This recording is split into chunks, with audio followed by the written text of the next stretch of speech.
gente vai falar aqui um pouquinho sobre oxidação e redução, certo? Então, as reações de oxidação e redução, elas também podem ser chamadas de reações redox, oxirredução, óxido-redução, certo? E são fenômenos que são muito frequentes no nosso cotidiano. Então, como aí alguns exemplos, eu posso ter um material que sofre uma combustão, o ferro enferrujando, a queima nos veículos, a combustão dos veículos, quando se descolore o cabelo com água oxigenada, funcionamento de pilhas, baterias e por aí vai, certo? Então, tem diversos casos aí no nosso dia a dia.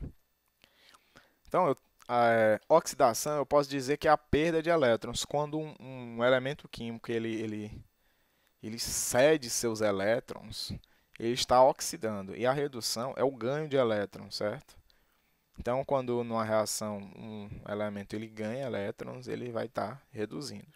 E uma reação de oxirredução é aquela que há uma transferência de elétrons. Então, certo? Você tem reações de oxidação e redução envolvendo essa transferência eletrônica. Isso numa mesma reação química. Você não pode ter só uma reação de oxidação e só uma reação de redução, certo? O elétron ele tem que ir para algum outro elemento.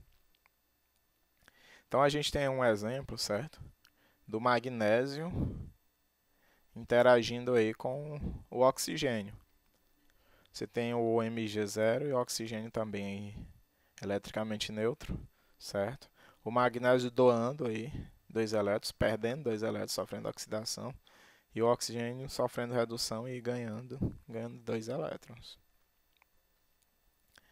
Outro exemplo que é bem prático, certo? Se a gente pode fazer até uma reação bem prática com esse exemplo aí, é você pegar um fio de zinco e colocar em uma solução aquosa de sulfato de cobre. Após um certo tempo, isso aí você pode deixar naturalmente. Após certo tempo, vai começar a formar um depósito de cobre, certo? E a solução aos poucos ela vai deixando de ser azul,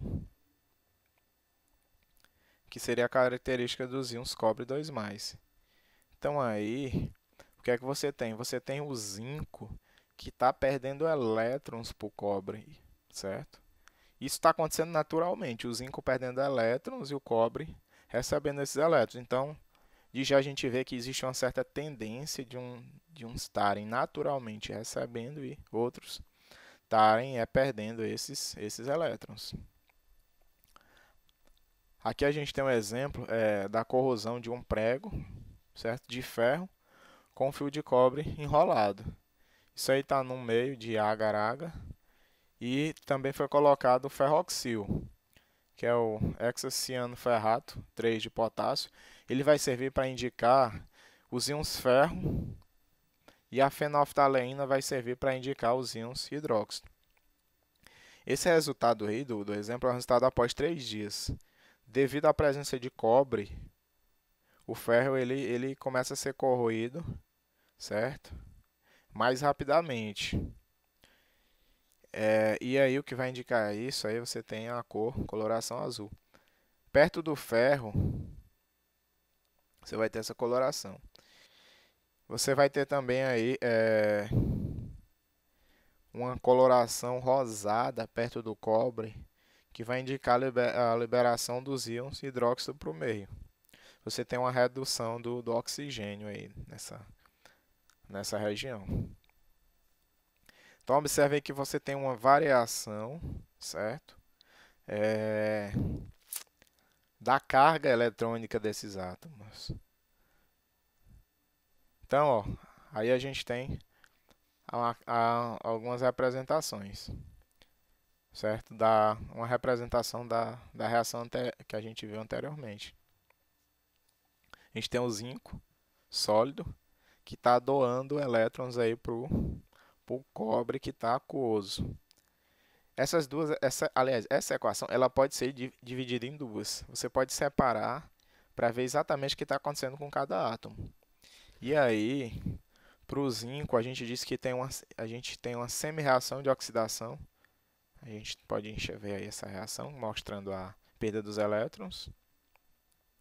E no caso do cobre, a gente teria uma semi-reação de redução, que aí, no caso, a gente pode observar aí o ganho dos elétrons. Então, a gente pode notar aí que há uma transferência de elétrons, é uma mudança na carga elétrica dessas espécies, certo? Essa carga elétrica, a gente pode dar um nome para ela, certo? Que a gente chama essa carga elétrica de NOx, que é o número de oxidação. E tem várias maneiras de determinar, certo? No caso de compostos iônicos, o número de oxidação é a própria carga elétrica do íon, ou seja, o número de elétrons que ele perdeu ou que ele ganhou. Assim, eu posso ter NOx de compostos não iônicos. O NOx ele é uma carga que pode ser real, que é no caso do composto iônico, mas ele é uma carga também que pode ser teórica, no caso dos demais compostos. Então, é uma carga real ou teórica que um átomo ele adquire ao estabelecer uma ligação química, certo? Isso quando você considera que há uma doação total ou um recebimento, um ganho total de elétrons, mas não significa que isso aconteça de fato. Então, quando você tem um composto iônico, o NOx vai ser a própria carga do íon. No caso aí do óxido de magnésio, a carga do magnésio 2+, e do oxigênio 2-, isso vai ser o próprio NOx do elemento. Então, como a gente falou, em compostos covalentes não há átomo que perca e outro que esteja ganhando os elétrons. Eles vão compartilhar, mas a gente pode estender esse conceito, certo, de forma teórica para os compostos covalentes. Então, a gente pode dizer que a carga teórica que um átomo vai adquirir, se houvesse essa quebra de ligação covalente, ficando os elétrons com um átomo mais negativo, seria o NOx do elemento. Então, a gente tem um exemplo do ácido clorídrico, HCl. Nesse exemplo, o cloro ele é o elemento mais eletronegativo que o hidrogênio. Então, por consequência, ele vai atrair o par eletrônico, certo? Para o seu lado. Como a gente vê aí, ó, eles vão formar um certo dipolo. O cloro ele vai ter os elétrons mais próximos de si. Não significa que houve uma doação eletrônica. Então, se por uma influência externa houvesse uma ruptura dessa ligação, então era como se o cloro ficasse com a carga negativa e o hidrogênio com a carga positiva. Esses valores teóricos é que seriam os NOx desses elementos. Então, dado o conceito de número de oxidação, a gente pode estar ampliando. A oxidação vai ser a perda de elétrons ou aumento do número de oxidação de um elemento. E redução é o ganho de elétrons ou diminuição do número de oxidação de um elemento. Então, um esquemazinho, aumentou NOx, você tem a oxidação, diminuiu NOx, você tem a redução. Então, vou colocar aqui rapidamente algumas regras para determinação de NOx, certo?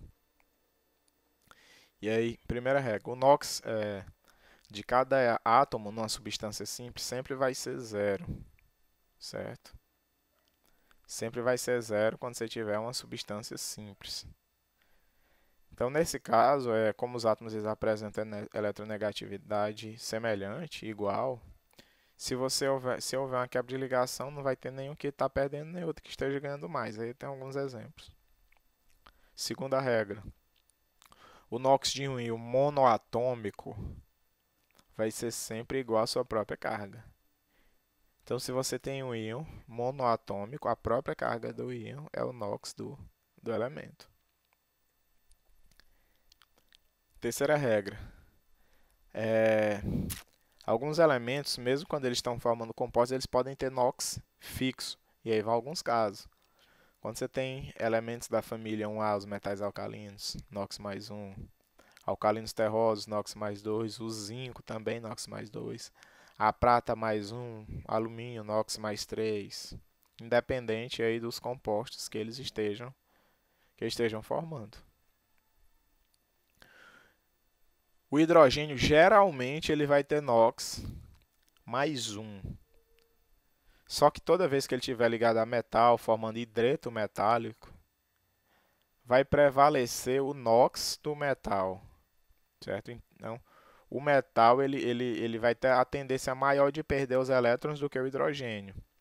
Então, o hidrogênio ele vai ficar, nesses casos, com NOx menos 1. O oxigênio, na maioria dos compostos, ele vai ter NOx menos 2, mas pode acontecer do NOx dele ser diferente. Por exemplo, se ele tiver ligado com o flúor, como o flúor é mais eletronegativo, vai prevalecer a tendência do flúor de estar recebendo os elétrons. Cada átomo de flúor recebendo elétron, então o oxigênio é que perderia os elétrons, ficando com NOx mais 2, certo? Então, como é essa carga teórica, a gente considera como se estivesse fazendo essa ruptura aí, essa divisão desses elétrons, certo? E nesse caso, o oxigênio ele tem NOx mais 2. Posso ter também os chamados peróxidos, certo? No caso deles, o oxigênio ele vai ter NOx menos 1. No caso dos peróxidos.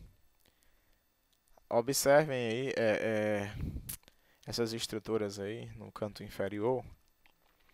Tem uma estrutura do H2O2 e do Na2O2. Observem aí que o NOx do oxigênio, os valores de NOx, todos aí está com NOx menos 1, certo? Como a gente viu, o somatório dos NOx aí, observem que está dando 0. Os halogênios, eles vão apresentar NOx menos 1 quando formar compostos binários de 2 elementos. E no caso deles serem os mais eletronegativos. Eu posso ter halogênios formando compostos com mais de 2 elementos. Nesse caso, o NOx ele pode variar bastante, certo? Pode ter uma grande variação. Mas formando compostos binários, eles sendo mais eletronegativos, eles vão ter NOx menos 1. Quando eu somar os NOx de todos os elementos de um composto iônico ou molecular, a soma dos NOx sempre tem que dar 0. Isso vai garantir a eletroneutralidade. A quantidade de elétrons doados ao todo tem que ser igual à quantidade de elétrons recebidos. Então, se eu tenho um composto iônico ou molecular que é neutro, não é um íon, então a soma dos NOx tem que dar 0, certo? E aí a gente tem alguns exemplos demonstrando essa situação. Então, conhecendo essas regras, a gente pode calcular o NOx de muitos outros elementos. E aí, vamos colocar o exemplo. Determinação do NOx do fósforo no H3PO4. Hidrogênio, como a gente já viu, aí, por esse caso, vai ser o NOx mais 1. Fósforo, a gente quer determinar aí o oxigênio, o seu NOx mais comum menos 2. Fazendo os cálculos. Então, sem precisar saber previamente, tem como obter o NOx do fósforo. Outro exemplo aí, pro dicromato. Você pode ter também a determinação do NOx, certo? Do mesmo jeito do exemplo anterior. E aí, como eu falei, o somatório dos números de oxidação vai ser 0 quando você tem um composto eletricamente neutro. Agora, quando você tem um íon, o somatório dos NOx tem que ser igual à carga do íon. E aí, o mesmo raciocínio você pode utilizar para obter NOx de alguns elementos, certo? Como o exemplo aí que está sendo mostrado. Você pode ter isso aí para estar fazendo a determinação do NOx. Então, quando eu tenho uma reação de oxirredução, como a gente viu, a gente pode ter essa variação do NOx. A gente aí tem um exemplo da reação entre o cobre e uma solução aquosa de nitrato de prata, certo? AgNO3. Então, a gente tem aí, associando ao conceito de NOx, uma semi-reação, que é a de perda de elétrons, que a gente chama de oxidação, e uma semi-reação, que é o ganho de elétrons, que a gente chama de reação de redução. Outros conceitos que temos aqui é a questão de agente oxidante e agente redutor. Quando você tem um elemento que está perdendo elétrons, ou seja, que está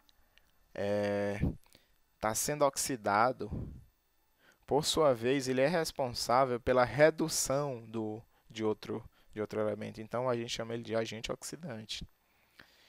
E, por sua vez, se você tem um elemento que está recebendo elétrons, ele é responsável pela oxidação do outro elemento.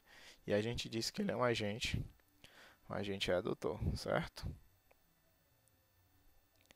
Então, ó, a gente tem aí no nosso caso, o cobre ele vai sofrer uma oxidação, é denominado agente redutor, certo? E os íons prata eles sofrem a redução e são agente oxidante. Ok?